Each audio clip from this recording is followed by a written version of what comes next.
എല്ലാവരും ഓണമൊക്കെ കഴിഞ്ഞ് ഭയങ്കര സന്തോഷമായിട്ടൊക്കെ ഇരിക്കുന്ന സമയമായിരിക്കും അല്ലേ, കുട്ടികൾക്ക് വെക്കേഷനൊക്കെ ആയിട്ട്. അപ്പോൾ അത് എന്നോട് ചോദിച്ചിരുന്നു ഒരു ഓണം വ്ളോഗ് ചെയ്യാമോ എന്ന്.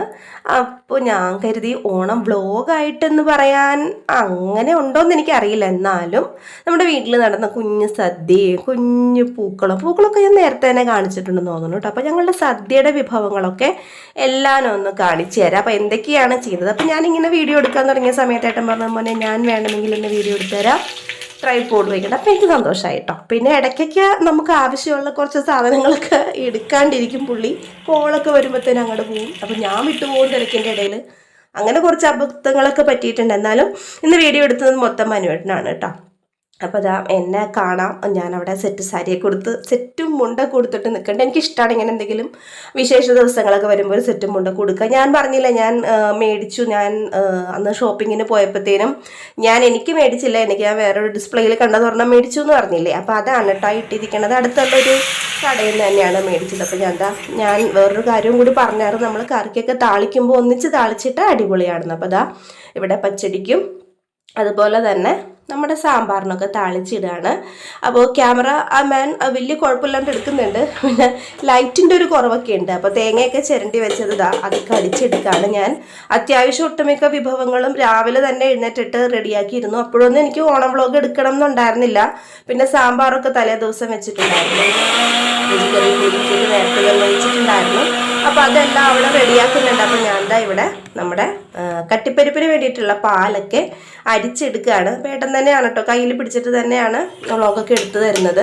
അപ്പോൾ ഇവിടെ കട്ടിപ്പരിപ്പൊക്കെ അവിടെ റെഡിയായി വരുന്നുണ്ട്. അപ്പോൾ നമുക്കിനി പായസം ഉണ്ടാക്കാം. ഒരാൾ എന്നോട് ചോദിച്ചിരുന്നു കേട്ടോ നമ്മുടെ ഫാമിലിയിലെ പായസം ഉണ്ടാക്കുന്നത് എടുക്കാൻ വേണ്ടി തന്നെയാണ് ഞാൻ ഇരുന്നത്. പക്ഷേ പായസത്തിൻ്റെ മിക്സ് ഇടുന്നത് ആളെടുത്തില്ല. ഞാൻ ഇൻസ്റ്റൻ്റ് ആയിട്ടുള്ള പായസമാണ് ഉണ്ടാക്കിയത്. കാരണം ഇത് ഉത്രാടത്തിൻ്റെ അന്നാണ് കേട്ടോ, തിരുവോണത്തിൻ്റെ അന്നല്ല, ഉത്രാടത്തിൻ്റെ അന്നാണ് നമ്മളിവിടെ സദ്യയൊക്കെ വെച്ചത്. കാരണം നമ്മൾ തിരുവോണത്തിന് വീട്ടിലായിരിക്കും, ഹസ്ബൻഡിൻ്റെ വീട്ടിലായിരിക്കും. അതിൻ്റെ വ്ളോഗൊന്നും എടുത്തിട്ടില്ല കേട്ടോ.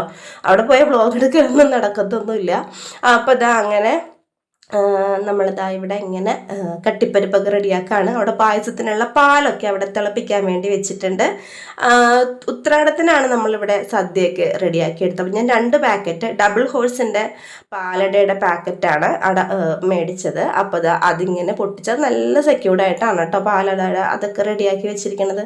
അപ്പോൾ പാലട ഇടുന്നതൊന്നും നമ്മുടെ ക്യാമറമാൻ എടുക്കാൻ പറ്റില്ല. നേരത്തെ ഒരു കോള് വന്നു.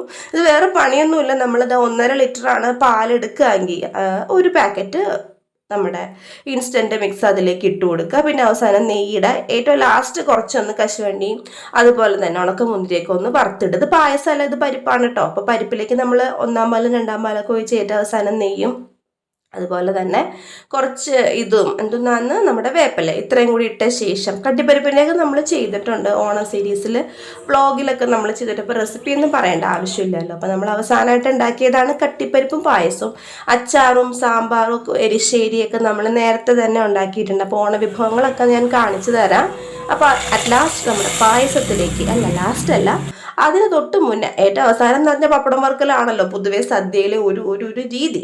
അപ്പം ഞാൻ പായസത്തിലേക്ക് നമ്മുടെ കശുവണ്ടി കിസ്മിസൊക്കെ വറുത്തിട്ടുണ്ട്. ഇച്ചിരി കരിഞ്ഞു പോയോ എന്നൊരു സംശയം. അപ്പോൾ പപ്പടമൊക്കെ വറുത്തതായി ഇത്രയും കറികളൊക്കെ ഉണ്ട് കേട്ടോ. ഞാൻ മെഴുക്കുവരട്ടി വെച്ചു, തോരൻ ഉണ്ടായിരുന്നു, അതുപോലെ അവിയൽ, എരിശ്ശേരി, പിന്നെ ഇഞ്ചിക്കറി, 2 ടൈപ്പ് അച്ചാറ്, സാമ്പാർ, കട്ടിപ്പരിപ്പ്, ഇത്രയും മതിയല്ലോ, അടിപൊളിയാണ്. അപ്പോൾ ഞാൻ മാത്രമേ ഈ വക ഡ്രസ്സൊക്കെ കൊടുത്തിട്ട് വന്നിരിക്കുള്ളൂ കേട്ടോ. ഏട്ടനൊക്കെ മടിയാണ്, പിള്ളേരിരിക്കും. അത് തിരുവോണത്തിൻ്റെ അന്ന് വീട്ടിൽ നമ്മൾ സദ്യ കഴിക്കുമ്പോൾ ഞാൻ പട്ടുപാവടേക്ക് ഇടിപ്പിച്ചിട്ട് അവനാണെങ്കിൽ മുണ്ടൊക്കെ ഇടിച്ചിട്ട്, അവന് ഭയങ്കര ഇഷ്ടമാണ് മുണ്ടെന്ന് പറഞ്ഞാൽ തലക്കടിച്ച് വീഴും. അപ്പോൾ മുണ്ടൊക്കെ കൊടുത്തിട്ട് അങ്ങനെ തിരുവോണത്തിൻ്റെ അന്ന് ഏട്ടൻ്റെ വീട്ടിൽ വെച്ച് നമ്മൾ ഫുഡ് കഴിക്കുമ്പോൾ ഇരിക്കും. ഇവിടെ നമ്മൾ സാധാരണ കഴിക്കുന്ന പോലെ തന്നെ മേശപ്പുറത്തിരുന്നാണ് കഴിക്കുക. ഞങ്ങൾ 4 പേരും കൂടി ഇരുന്ന് കഴിക്കാറുള്ളതൊക്കെ ഉള്ളൂ. അപ്പോൾ അങ്ങനെ കുട്ടി വിശേഷങ്ങളൊക്കെ പറഞ്ഞ് ഞങ്ങളുടെ ഒരു കുഞ്ഞു ഓണസദ്യ ഇങ്ങനെയാണ്. അപ്പോൾ ഇത് കഴിഞ്ഞ് ഞങ്ങൾ നേരെ ഇലയെല്ലാം വാരിക്കൂട്ടി വേസ്റ്റ് എല്ലാം കളഞ്ഞ് വീടൊക്കെ ഒന്ന് അടിച്ച് തുടച്ചിട്ടിട്ട് ഞങ്ങൾ വീട്ടിലേക്ക് പോവും. തിരുവോണം ഞങ്ങൾക്ക് വീട്ടിലാണ്. അപ്പോൾ ഓണമൊക്കെ കഴിഞ്ഞിട്ട് 2 ദിവസമൊക്കെ നിന്നിട്ട് എത്തത്തുള്ളൂ. അപ്പോൾ 2 ദിവസത്തേക്ക് ചിലപ്പോൾ വ്ളോഗ് ഉണ്ടാവില്ല. അതായത് അങ്ങനെ നമുക്ക് ഒരു 10 ദിവസം നമുക്ക് വെക്കേഷൻ കിട്ടുമ്പോൾ 2 ദിവസം ഒന്ന് വീട്ടിലൊക്കെ പോയി നിൽക്കണമല്ലോ. അപ്പോൾ ഇതൊക്കെയാണ് ഞങ്ങളുടെ ഓണത്തിൻ്റെ പരിപാടികളെന്ന് പറയുന്നത് കുട്ടികൾക്കൊക്കെ തലേ ദിവസമായിരുന്നു, അതായത് ഉത്രാടത്തിൻ്റെ തലേന്നായിരുന്നു അവർക്ക് സ്കൂളിൽ ഓണം സെലിബ്രേഷൻ. ട്യൂഷൻ ക്ലാസ്സിൽ ഞാൻ ഓണം സെലിബ്രേഷൻ വെച്ചില്ല, കാരണം എനിക്ക് എല്ലാം കൂടി അങ്ങ് എത്തുന്നില്ല. ഈ വ്ളോഗ് എടുക്കലും പഠിപ്പിക്കലും വീട്ടിലെ ജോലി എല്ലാം കൂടി പറ്റുന്നില്ല. നമ്മൾ ഒരു സെലിബ്രേഷൻ എന്ന് പറയുമ്പോൾ അവർക്ക് എന്തെങ്കിലും ഒരു സദ്യ പോലെയെങ്കിലും ചെയ്ത് കൊടുക്കേണ്ടത്. അപ്പം അത്രയും കുട്ടികൾക്ക് ചെയ്ത് വരുമ്പോഴത്തേനും ഞാൻ അവശതയായി പോകും. നമുക്ക് വ്ളോഗ് എടുക്കാനും നമുക്ക് ഓണം ആഘോഷിക്കാനും നമുക്കൊരു സദ്യ പ്രിപ്പയർ ചെയ്യണം. അപ്പോൾ അതാ ടി വിയിൽ ഇങ്ങനെ നമ്മൾ SKJ ടോക്സിൻ്റെ ഒരു പുതിയ വീഡിയോ ഇട്ടിട്ടുണ്ടായിരുന്നു, ഒരാഴ്ചയിൽ മുടങ്ങാണ്ട് കാണുന്നതാണ് കേട്ടോ.